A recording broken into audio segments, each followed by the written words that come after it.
নবী সাল্লাল্লাহু আলাইহি ওয়াসাল্লাম বলছেন, তোমাদের মধ্যে উত্তম শাসক তারা যারা তাদের জনগণকে ভালোবাসে এবং জনগণও তাদেরকে ভালোবাসে। বলেন না সুবহানাল্লাহ। খেয়াল করে দেখবেন কত ব্যালেন্স হাদিস। জনগণও ভালোবাসে, তারাও জনগণকে ভালোবাসে।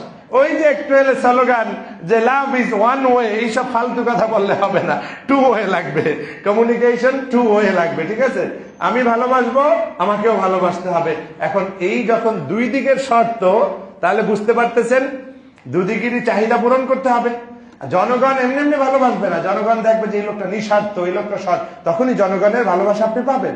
আবার আপনি জনগণকে তখনই ভালোবাসবেন যখন আপনার নিজের স্বার্থের চেয়ে জনস্বার্থ প্রাধান্য পাবে।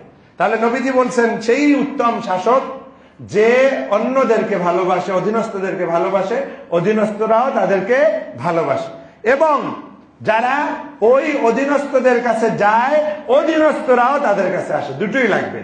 খালি নেতা আমার বাড়ি যাবে ভোটের সময়, পরে আর খবর থাকে, এটা হবে না। অধীনস্থরাও আসবে, আমরাও যাব, কোনো অহংকার চলবে না, কোনো বৈষম্য চলবে না। এটা গেল ভালোদের গ্রুপ।